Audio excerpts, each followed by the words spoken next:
that there is some sort of a relief among Muslims, and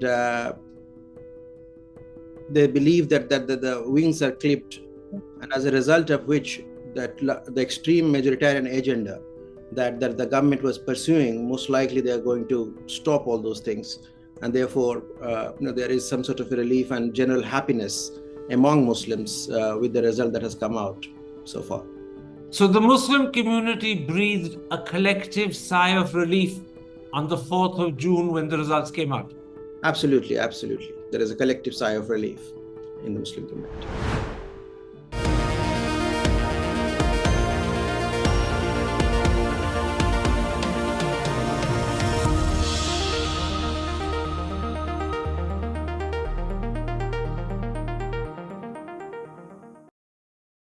Hello and welcome to a special interview for The Wire.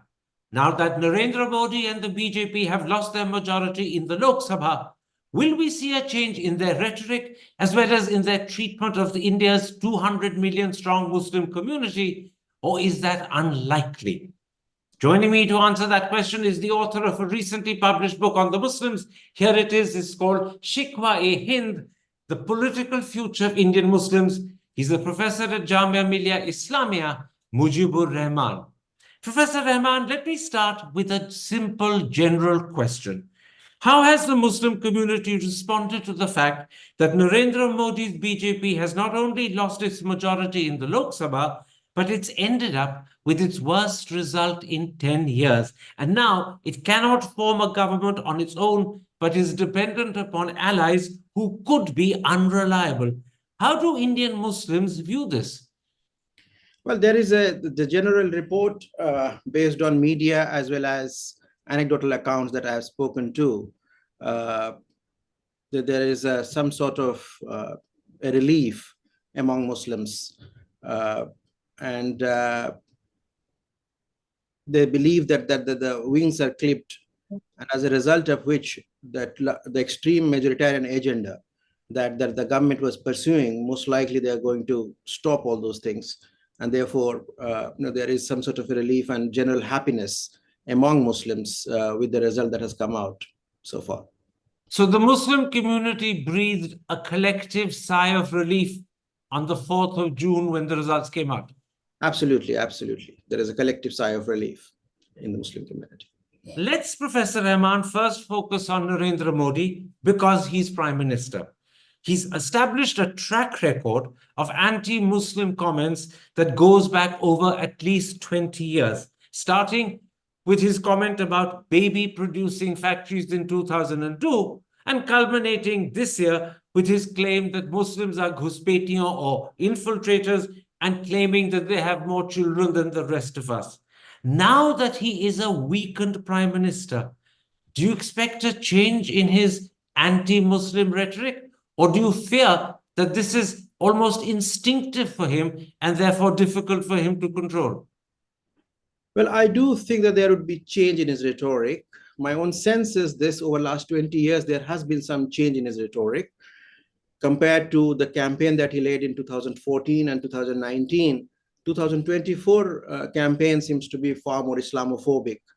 And there are more and more attack on Muslims and criticisms of the kind that you mentioned than in the past. So there were ups and downs, and he has been quite careful in terms of selecting at what point of time he has to make such statements.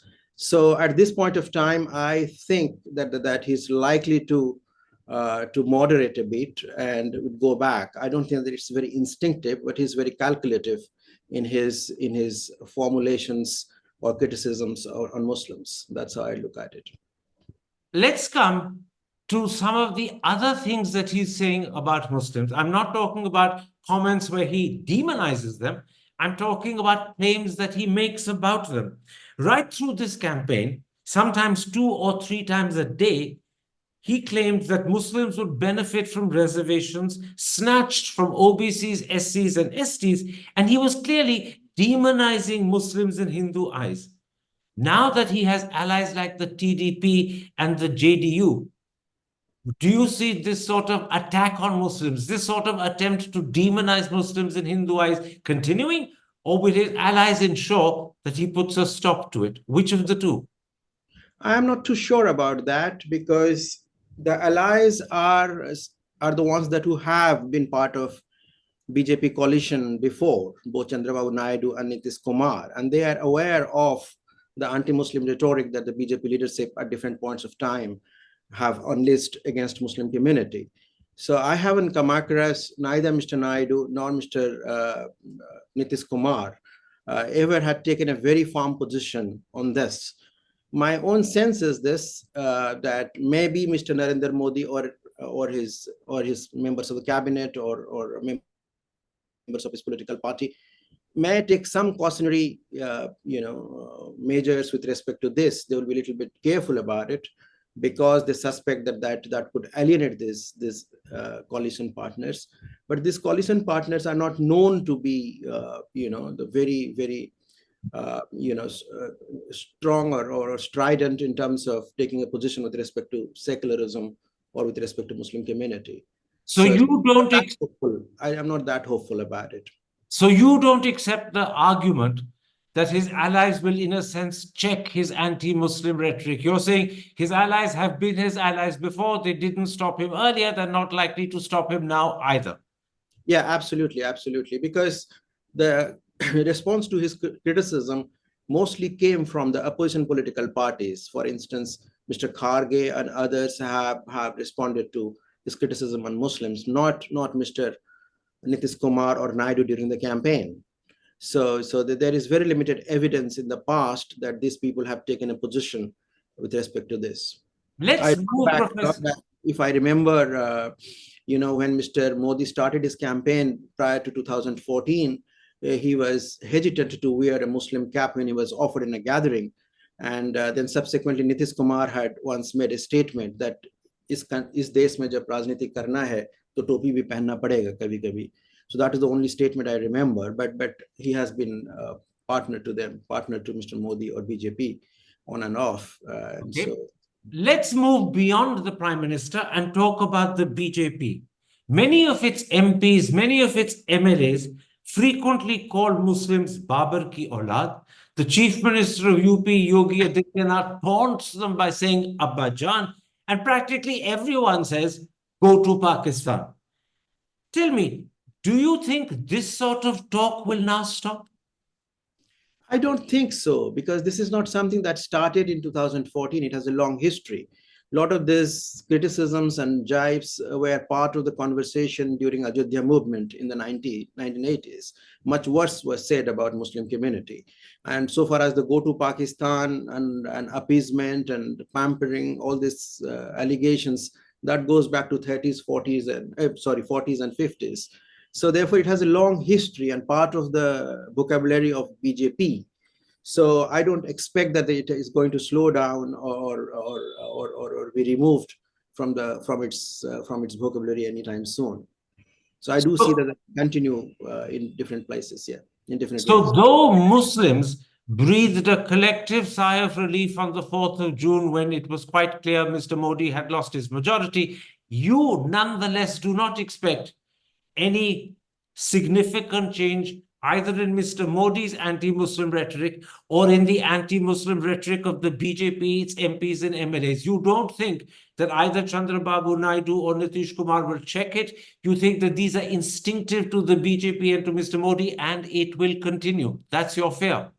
Absolutely. I just wanted to explain it a little further.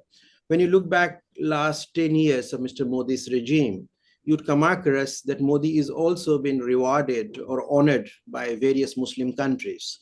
He has been given half a dozen of awards from half a dozen Middle Eastern Muslim countries.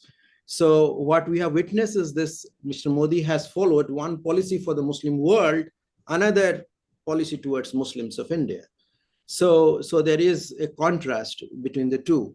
And so far as I said, it is possible Mr. Naidu or Mr. Kumar may once in a while object to it, but I don't think that they are in a position to restrain it, because that's partly because BJP is an ideological movement and there is a particular narrative around which the ideology operates.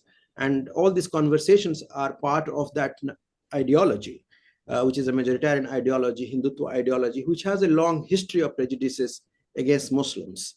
And such kind of words and are part of their vocabulary. Okay. Now, the new government is not a BJP government, though without any doubt it will be dominated by the BJP. But it does have critical allies, which we've talked about before, JDU and TDP. And these are parties, even if they fail to check Modi and the BJP in Delhi, nonetheless, they have a very different relationship with the Muslim community in their states, whether it's Andhra, whether it's Bihar. How does the Muslim community view this new government, and in particular the fact that the TDP and the JDU will be a critical part of it? Well, they do have Muslim constituencies. Nitish Kumar has Muslim constituencies, but I'm not too sure how ambitious Nitish Kumar is in terms of expanding and consolidating his Muslim constituency. There are many Muslim member of parliaments who were part of Mr. Nitish Kumar. Say, for instance, Ali Anwar. He resigned when Mr. Nitish Kumar decided to join BJP. Whereas in case of Mr. Naidu, it is little different.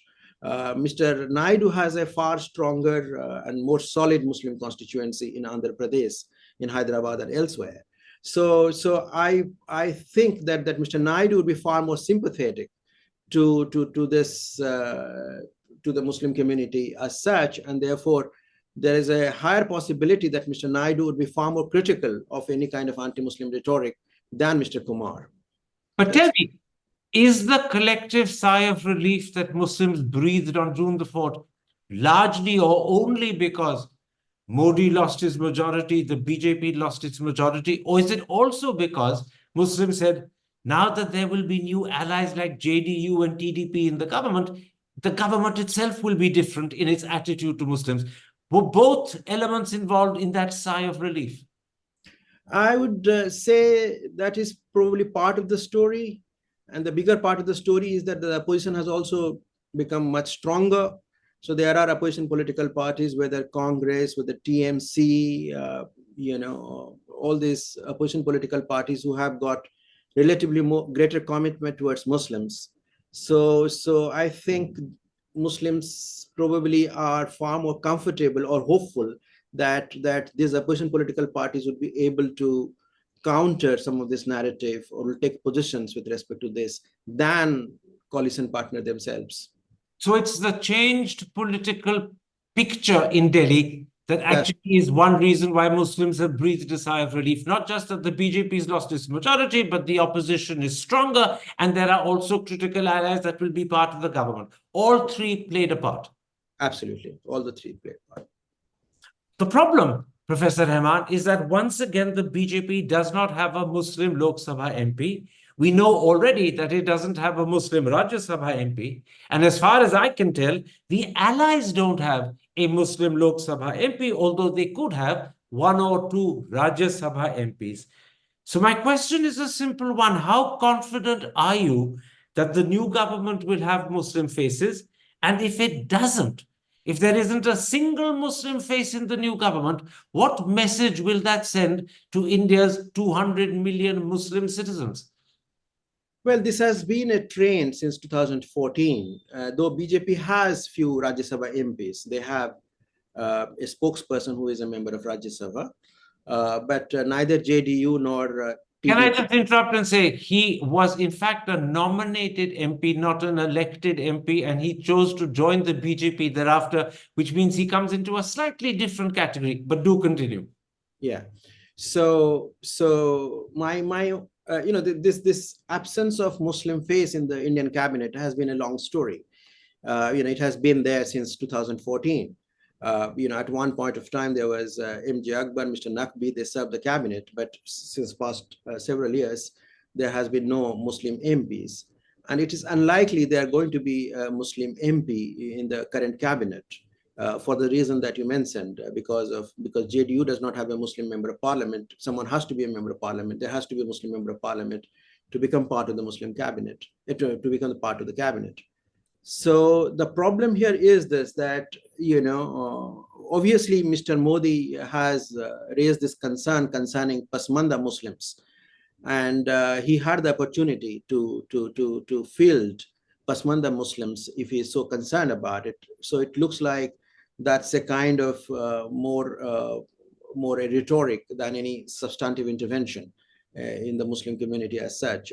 So my own sense is this: on the one hand, Muslims are concerned with respect to representation, but Muslims are more concerned with respect to bulldozer justice, lynching, riots, all those things that have been happening under the current dispensation, both at the under the national government as well as the state government. I'll come to bulldozer justice and the rest of the way in which the system treats Muslims. But one more question first about the new government.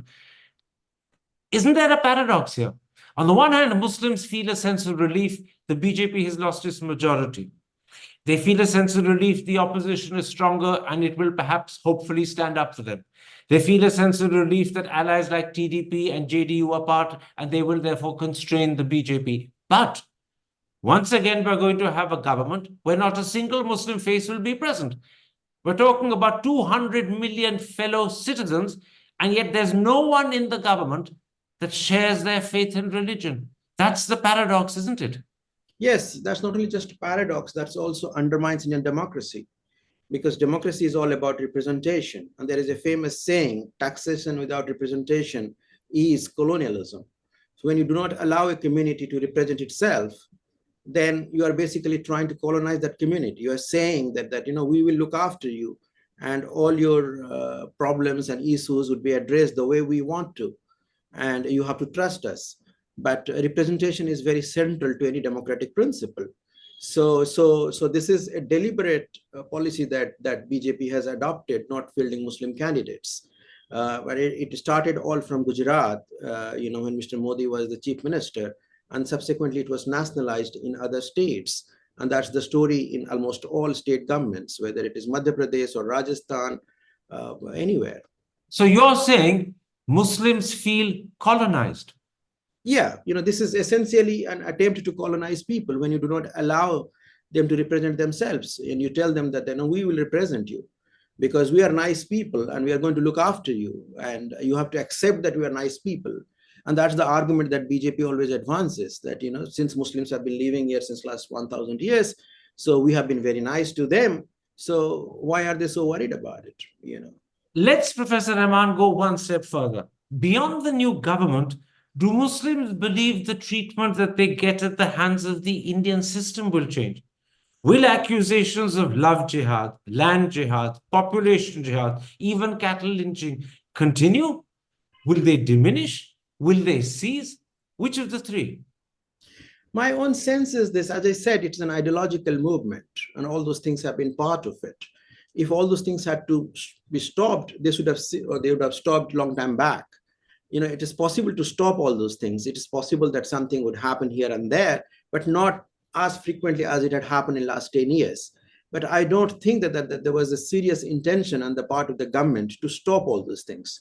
I'll give you one example. In the year of 2018, Supreme Court of India came out with a law, with a judgment asking the government that you should frame a separate law on lynching. The Ayodhya judgment came in 2019, sometime in the month of November. Now we have a beautiful temple built in Ayodhya, but whereas there are no separate law on lynching has been framed by the Parliament of India, and these coalition partners have never showed any concern for that law. So obviously, government is not particularly very keen to frame all this law.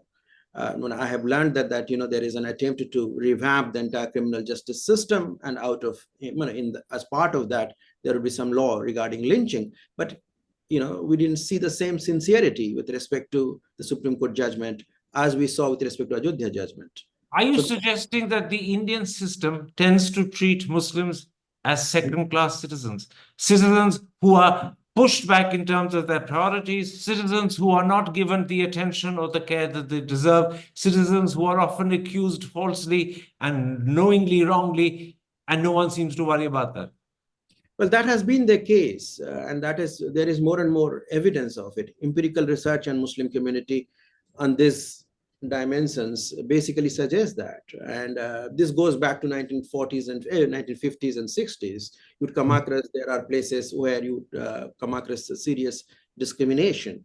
As you must have noticed during the election campaign, Prime Minister often took a position that so long as I am there as the Prime Minister of India, there would never be reservation in the name of religion. This was his very powerful, campaign statement that he made in several of his of the meetings, because founding fathers never wanted religions to be the basis of reservation. That is true. But on the other hand, founding father also never wanted religion to be the basis of discrimination. And we haven't come across any counter statement of that kind, that neither prime minister nor opposition leaders have ever said that religion should not be the basis of discrimination. And it is a fact that Muslims find a lot of challenges with respect to finding accommodation in cities, in jobs and all. There are several official reports, starting from Gopal Singh panel to Sachar report in 2006. So there is a lot of evidence to suggest that there is a discrimination against Muslims in our society. Hi, I'm Karan Thapar. Over the last few years, I hope you've been watching my program, The Interview on the Wire. During that period, I've interviewed doctors, politicians, businessmen, scientists, authors, and even the occasional Nobel laureate. For me, it's been exciting. I hope it's been enjoyable for you. But these, as you know, are tough times, and if this program is going to remain bold, independent, and sometimes even defiant, then I think we need your support.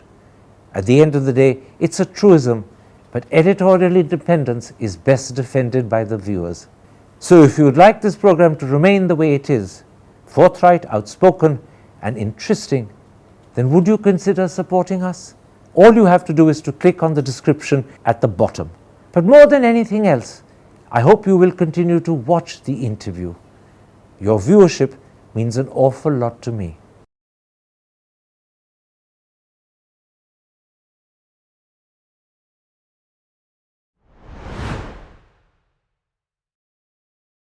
Let me quote from your book, and I'm holding it up once again for the audience to see. It's called Shikwa-e-Hind. You write, and I'm quoting you, while India is still governed by a secular constitution, the political system has changed and has become what I would like to call a saffron system.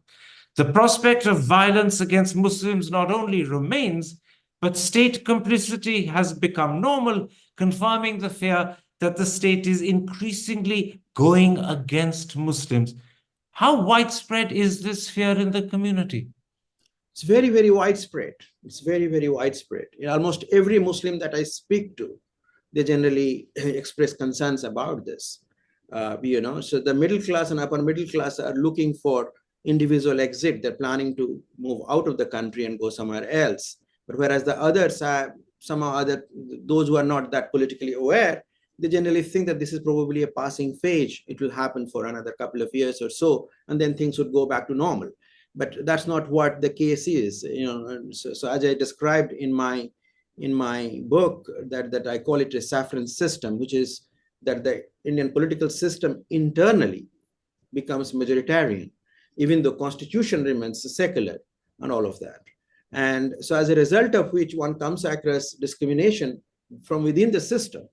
So, so whether it is police or law and order or any other organs of the government, so there is a mindset that has developed that Muslims no longer are the kind of equal citizens. And I'll give you an example. I was doing some field work with respect to a study that I was doing concerning Muzaffarnagar violence, and I made this bricklayer worker, and he ran into some problem and he was arrested, and his bricklayer factory was owned by somebody who was close to BJP government. And so he told the police that, would you allow me to talk to my owner? He said, yes, you can talk to your owner, लेकिन मुसलमान की सुनाई नहीं चलती यहाँ पर. अब जब निकलना है तो पैसे देके निकलो, नहीं तो नहीं. In fact, you make it clear in your book that the prospects are bleak, dark, and grim. You write, the political future of Indian Muslims is irretrievably threatened. Indian Muslims are seen as a problem, a threat, and even an internal enemy. In your eyes, Can any change of government alter this? Or is this now set in stone?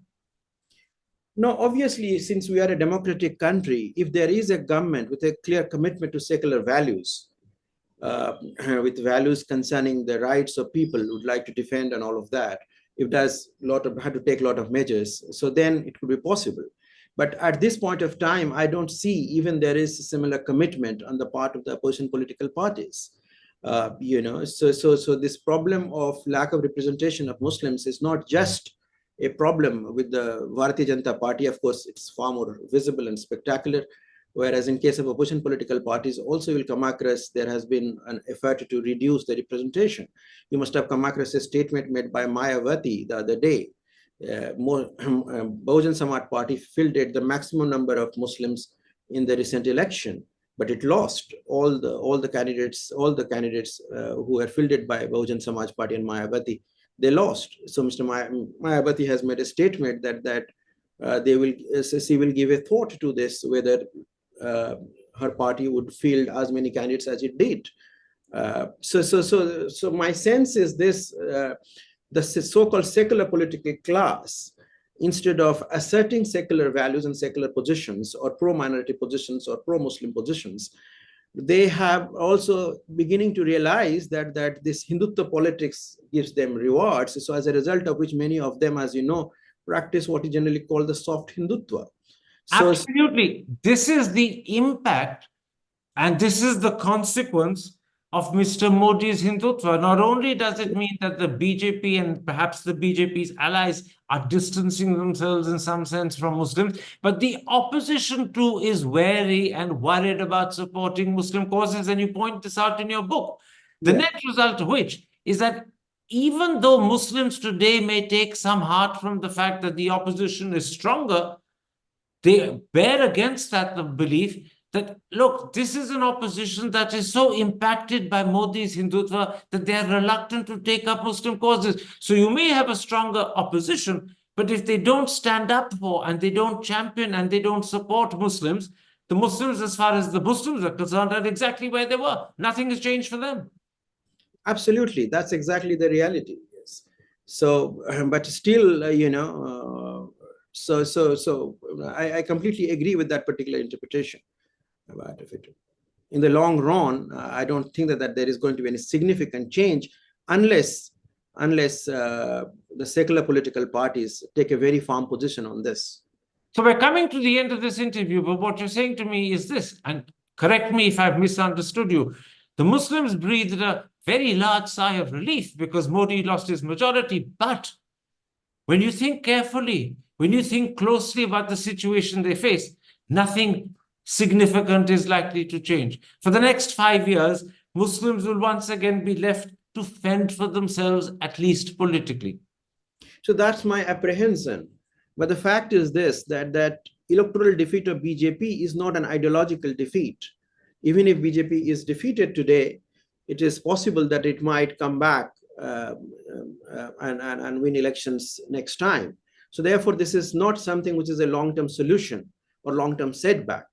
So on the other hand, I personally don't see that there is any sort of aggressive revival of secular politics in India.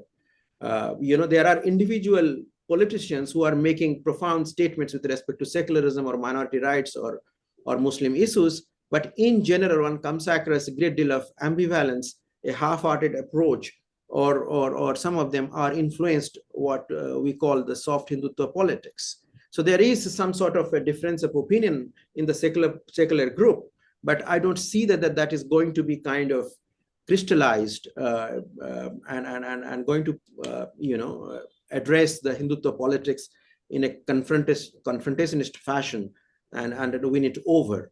So my last question, Professor Rehman. You write in your book, and you're talking about the Muslim community. You say the community has little sense of its own political power, let alone how to make use of it as a political weapon in a competitive electoral democracy. And you conclude the community's lack of self-awareness regarding its political strength is a major cause for its contemporary predicament. That too is likely to continue, isn't it? Yes, that too likely to continue because a large number of Muslims are not particularly eager to participate in political activism or participate in electoral politics. So the problem that we see in the representation has also this side to this. Because when there was this anti-CA movement that took place, Sahin Bagh and the rest, so there was this celebration among secular scholars and writers that look at this, that there is this reaction against the law. But in my assessment, that was a good reaction, but not something that one could see coming out of a 200 million strong community.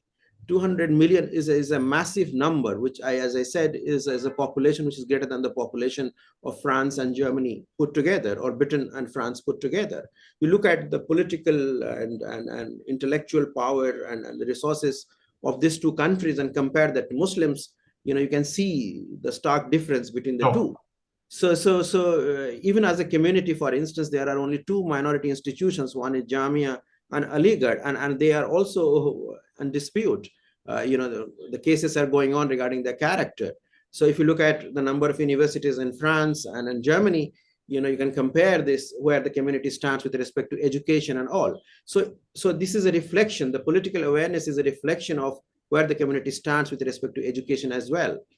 So then, to conclude, the Muslims may have breathed a very large sigh of relief on the 4th of June when Modi lost his majority, but they're also aware nothing significant is going to change as far as their condition in India goes. I agree with you.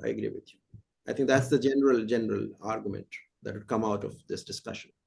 Professor Rehman, thank you very much for making time for me. Take care. Stay safe. Thank you. Thank you so much for this discussion. Hi, I'm Karan Thapar. Over the last few years, I hope you've been watching my program, The Interview on the Wire. During that period, I've interviewed doctors, politicians, businessmen, scientists, authors, and even the occasional Nobel laureate. For me, it's been exciting. I hope it's been enjoyable for you.